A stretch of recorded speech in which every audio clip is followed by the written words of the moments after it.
Le cours du jour présente Black Diamonds avec Caviar House et Prunier.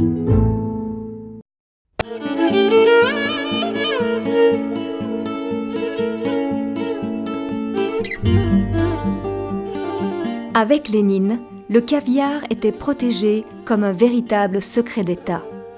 Seuls deux produits ont bénéficié de cette attention particulière, l'or et le caviar. Dans le cœur d'un soviétique, le caviar était une fierté nationale, tout comme les grands crus classés pour un Français. Le caviar de l'Union soviétique est devenu un véritable outil de propagande, tant sur le plan national que sur le plan international, car l'aristocratie, en s'exilant, a apporté la grande tradition impériale du caviar dans le monde entier. C'est ainsi que dans les années 50, les besoins de caviar en URSS étaient 10 fois supérieurs à la consommation mondiale. La pêche à l'esturgeon se faisait à volonté, sans tenir compte de la nécessité de la préservation de l'espèce. En URSS, et plus particulièrement chez les artistes, le caviar faisait partie intégrante de leur mode de vie pour célébrer les inaugurations, les spectacles et les fêtes. Lors d'un de mes voyages à Moscou en 1991, j'étais invité à déjeuner avec des artistes dans un petit datcha en dehors de la capitale.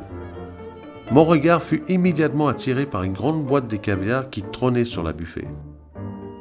Mon hôte s'en aperçut et m'a dit que contrairement à ce que je pouvais imaginer, le plat d'exception n'était pas du caviar, mais à mon grand étonnement, les spaghettis.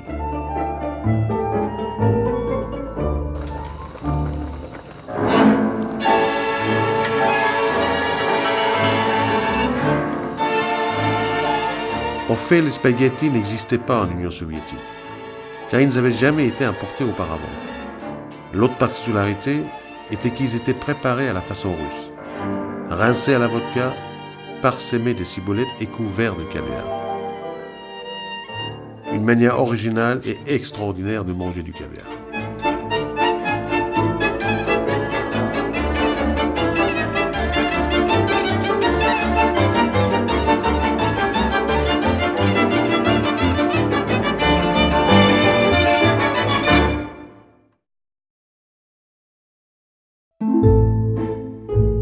Le cours du jour présente Black Diamonds avec Caviar House et Prunier.